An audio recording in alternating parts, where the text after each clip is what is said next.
Item ಯಾವುದೇ ಇರಲಿ try ಮಾಡಿ ಆಚಿ ಚಿಕನ್ ಮಸಾಲಾ. ಆಚಿ ಚಿಕನ್ ಮಸಾಲಾ ತುಂಬಾ ನಿಜವಾಗ್ಲೂ ಹೇಳ್ತೀನಿ, ಇವರು ಮೂರೂ ಜನ ಪದ್ಮ, ಚೈತನ್ಯ ಹಾಗೂ ವೇಣು ಮತ್ತು ಮಗ ನೀನು, ತೇಜು ಅವಾಗವಾಗ ಇರ್ತಿದ್ದ ಅಫ್ಕೋರ್ಸ್. ಇವರು ಇಷ್ಟೂ ಜನ, ಮೂರು ಜನ ನನ್ನ ಇಡೀ ಚಿತ್ರವನ್ನು ತಗೊಂಡು ಹೋಗಿದ್ದ ರೀತಿ, ಮತ್ತು ವಿನೋದ್ ಅದರಲ್ಲಿ ತುಂಬ ತುಂಬ ತುಂಬ ಚೆನ್ನಾಗಿ ಮಾಡಿದ್ಯಾ ಮಗ. ಎಷ್ಟು ಸತಿ ಹೇಳಿದ್ದಾರೆ ಅಂದರೆ ವೇಣು ನಿನ್ನ ಬಗ್ಗೆ ಎಷ್ಟು ಚೆನ್ನಾಗಿ ಆ್ಯಕ್ಟ್ ಮಾಡಿದ್ದಾನೆ, ಎಷ್ಟು ಚೆನ್ನಾಗಿ ಕಾಣಿಸ್ತಾನೆ. ಐ ಥಿಂಕ್ ಚೈತನ್ಯಂಗೆ ಅದೊಂದು ಮಾಯಾಜಾಲ ಇದೆ. ನನಗೆ ಭೂಷಣ್ ಅವನಿಗೇನೂ ಕೋಪನೇ ಬಂದಿಲ್ಲ, ಅವನಷ್ಟು ಚೆನ್ನಾಗಿದ್ದ, ಅಷ್ಟು ನಗ್ನಗ್ತಾ ಇದ್ದ ಅಂತ ಸುಳ್ಳು ಹೇಳಿದ್ದು ನೋಡಿ ಭೂಷಣ್ ಬಗ್ಗೆ. ನನಗೆ ಇನ್ನೊಂದು ಭೂಷಣ್ ಬಗ್ಗೆ ಅನುಮಾನ ಬಂದುಬಿಡ್ತು. ಅಲ್ಲ, ಸಾಂಗ್ ಅಂತ ಅವನು ಏನು ಮಾತಾಡಿಲ್ಲ ಮಗ, ಅದರಲ್ಲಿ ಮೈಕೆಲ್ಲ ಹೊಡೆದಾಕ್ಬಿಟ್ಟವನೇ ಕಣೋ. ಕೇಳೋ ಶೂಟಿಂಗಲ್ಲಿ ಅವನು ಕೋಪ ಬಂದರೆ ಇದೆಲ್ಲ ಕೆಂಪಗಾಗ್ಬಿಟ್ಟು ಈ ಮೈಕ್ ಇದ್ರೆ ಅದನ್ನ ತಂದ ಥಪಾರ್ ಅಂತ ಹೊಡೆದು ಏನು ವಿನೋದ ಪಾಪ ಭೂಷಣ, ನಿನಗಿದೆಲ್ಲ ಗೊತ್ತಿಲ್ಲ ಮಗನೇ. ತುಂಬ ಅವನು ಬಿ ಪಿ ಎಲ್ಲ ಭಾಳ ಹೈಯಲ್ಲಿದೆ. ಏನೋ ಒಂದಿದ್ದನ್ನು ನೋಡಿ ಬಿ ಪಿ ತಣ್ಣಗಾಗಿರಬಹುದು, ಅದರಿಂದ ಆ ಸಾಂಗು ಆಗಿದ್ದೇ ಗೊತ್ತಿಲ್ಲ. ಪ್ರಿಯಾನಂದ್ ನನಗೆ ಆ ಹೆಣ್ಮಗಳದ್ದು ಗೊತ್ತೇ ಇಲ್ವೇ. ಅವ್ರು ಇದ್ದಾಗಲೇ ನಾನು ಜಾಸ್ತಿ ಬರಬೇಕಿತ್ತು ಶೂಟಿಂಗ್ಗೆ, ಬಂದಿದ್ರೆ ಡೈರೆಕ್ಟ್ರ್ ಹೆಂಗಿರ್ತಿದ್ದ ಅಂತ ನೋಡ್ತಿದ್ದೆ ನಾನು.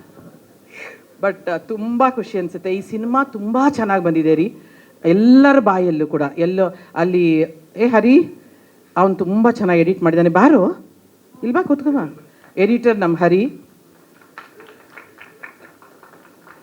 ತುಂಬ ಚೆನ್ನಾಗಿ. ಅಂದರೆ ಅಲ್ಲಿ ಬಾಂಬೆಲಿ DI ಮಾಡೋಕ್ಕೆ ಹೋಗಿದ್ದಾರೆ ವೇಣುವರು, ಇವತ್ತು ಸಂಜೆ ಇಲ್ಲಿ ಬೆಂಗಳೂರಿಗೆ ಬರ್ತಾ ಇದ್ದಾರೆ.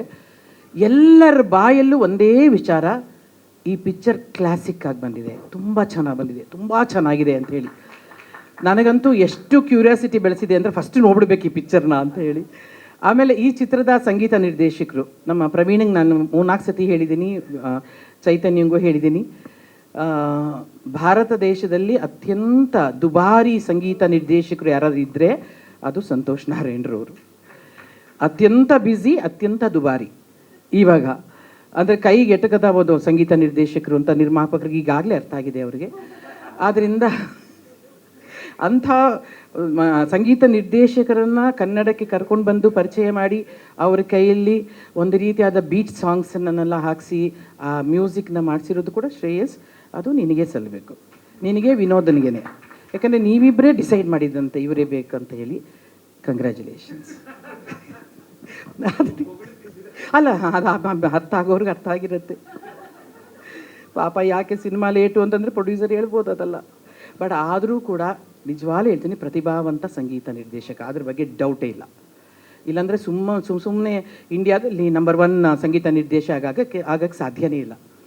That's a part of the cinema journey. ಅಂದರೆ ಇದೆಲ್ಲವೂ ಆಗಬೇಕು, ಹಿಂಗೆಲ್ಲ ಆದ್ರೇ ಸಿನಿಮಾ ಜರ್ನಿನ ನಾವು ಎಂಜಾಯ್ ಮಾಡ್ಲಿಕ್ಕೆ ಸಾಧ್ಯ. ಮಗುವನ್ನ ಹೇಗೆ 1 ತಿಂಗಳು ಹೆತ್ತಿದ ಮೇಲೆ ನಾವು ಕನ್ಸೀವ್ ಅಂತ ಆದಮೇಲೆ ಅಲ್ಲಿಂದ ಶುರುವಾಗುತ್ತೆ, ಮಗು ಹೆರಿಗೆ ಆಗಿ ಮಗು ಹೊರಗಡೆ ಭೂಮಿ ಮೇಲೆ ಬರೋ ತನಕ ಅದೊಂದು that's a journey of the cinema. That is the cinema style. ಆಮೇಲೆ ತುಂಬ ತುಂಬ ಥ್ಯಾಂಕ್ಸ್. ಅದಕ್ಕೆ ಅವರು ಸಂತೋಷ್ ನಾರಾಯಣ್ ಅಂತ ಒಬ್ಬ ಸಂಗೀತ ನಿರ್ದೇಶಕರು ವೇಣು ಬಗ್ಗೆ ತುಂಬ ಅತ್ಯಂತ ಮೆಚ್ಚಿಕೊಂಡು ಮಾತನಾಡಿದ್ದು, ಮತ್ತು ಅವರ ಶ್ರೀಮತಿ ಮೀನಾಕ್ಷಿರವರು ಕೂಡ ತುಂಬ ತುಂಬ ಮೆಚ್ಚಿಕೊಂಡು ಮಾತಾಡಿದ್ದು. ನಾನು ಸಂಗೀತ ನಿರ್ದೇಶನ ಮಾಡಿದ ಸಿನಿಮಾಗಳಲ್ಲಿ ಕೆಲವೇ ಸಿನಿಮಾಗಳು ನನ್ನ ಹೃದಯಕ್ಕೆ ಮನಸ್ಸಿಗೆ ಹತ್ತಿರವಾಗಿರೋದು, ಕ್ಲಾಸಿಕ್ ಅನಿಸೋದು. ಅದರಲ್ಲಿ ಒಂದು ಬಲರಾಮನ ದಿನಗಳು ಅಂತ ಹೇಳಿದ್ದು. ಅದು that is a biggest statement from the ಸಂಗೀತ ನಿರ್ದೇಶಕರು. ಆಮೇಲೆ ಟಿ ಸೀರೀಸ್ರವರು ಸುಮ್ಮನೆ ಬಂದು ಯಾವುದೋ ಒಂದು ಪಿಕ್ಚರ್ ರಿಲೀಸ್ ಆಗ್ತಿದೆ ಅಂತ ಹೇಳಿ ತೊಗೊಂಡು ಹೋಗುವಂಥವ್ರಲ್ಲ. ಅಂಥವರು ಬಂದು ಈ ಸಿನಿಮಾಕ್ಕೆ ರೈಟ್ಸ್ ತೊಗೊಂಡೋಗಿದ್ದಾರೆ, ಮ್ಯೂಸಿಕ್ ರೈಟ್ಸ್ ಅಂತಂದರೆ again Paddamma, it's a great strength ನಿಮಗೆ. ಆಮೇಲೆ ಇಡೀ ಕಲಾವಿದರ ತಂಡ ರೀ ತುಂಬ ತುಂಬ ಚೆನ್ನಾಗಿ ಮಾಡಿದ್ದಾರೆ. ಅದರಲ್ಲಿ ಮೊದಲಿಗ ಅಫ್ಕೋರ್ಸ್ ನಾಯಕ ವಿನೋದ್, ಅದಾದಮೇಲೆ ನಮ್ಮ ವಿನಯ ಆಗಲಿ, ಪ್ರಿಯಾ ಆನಂದ್ ಅವರಾಗಲಿ, ಅಥವಾ ಆ ದಿನಗಳಲ್ಲೂ ಮಾಡಿದ್ದ ಎಲ್ಲ ಕ್ಯಾರೆಕ್ಟರ್ಗಳಾಗಲಿ, ಇವರೆಲ್ಲರೂ ಕೂಡ ಒಂಥರ ಔಟ್ಸ್ಟ್ಯಾಂಡಿಂಗ್ ಆಗಿ ಬಂದು ನಿಂತ್ಕೊಳ್ತಾರೆ. ಆಮೇಲೆ ನನ್ನ ವಂದಿತನ ಬಗ್ಗೆ ಹೇಳಲೇಬೇಕು. ನನ್ನ ಜೊತೆ ಆ ಹುಡುಗಿ ಲಕ್ಷ್ಮೀಪುತ್ರದಲ್ಲಿ ಭಾಳ ಗ್ಲಾಮರಸ್ ರೋಲಲ್ಲಿ ಪಾತ್ರ ಮಾಡಿದ್ದು.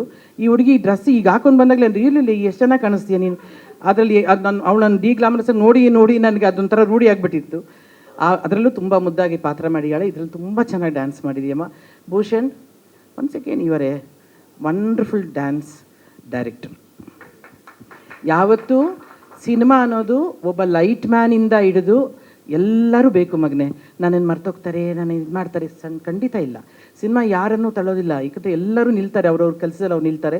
ಎಷ್ಟು ಚೆನ್ನಾಗಿ ಮಾಡಿದ್ಯಾ ಇದು ಸಾಂಗ್, ಇದು ತುಂಬ ಖುಷಿ ಅನಿಸುತ್ತೆ. And all the best. ಈ ಪಿಕ್ಚರು ಇದೇ ತಿಂಗಳು 26ನೇ ತಾರೀಕು ರಿಲೀಸ್ ಆಗ್ತಿದೆ, ಜೂನ್. ಎಲ್ಲರೂ ನೋಡಿ ಈ ಪಿಕ್ಚರನ್ನು. ಖಂಡಿತವಾಗ್ಲೂ ಇದು ದೊಡ್ಡ ಚರಿತ್ರೆ ಸೃಷ್ಟಿ ಮಾಡೋದ್ರಲ್ಲಿ ಸಂದೇಹನೇ ಇಲ್ಲ. ಈ ನಮ್ಮ ಚೈತನ್ಯ, ನೀನು ನೆಕ್ಸ್ಟ್ ಪಿಕ್ಚರ್ ಮಾಡೋಕ್ಕಂತ 100 ಡೇಸ್ ಫಂಕ್ಷನ್ ಎಲ್ಲ ಮಾಡೋಣ, ಇದೇ ವರ್ಷ ಮಾಡೋಣ. 100 ಡೇಸ್ ಫಂಕ್ಷನ್ ಎಲ್ಲ ಮಾಡಿ ಮತ್ತೆ ಅವ್ರನ್ನ ನೆಕ್ಸ್ಟ್ ಪಿಕ್ಚರ್ಗೆ ಕೊಂಡೊಯ್ಯೋಣ. But all the best and congratulations ಇಡೀ ಟೀಮ್ಗೆ. We love you Paddamma.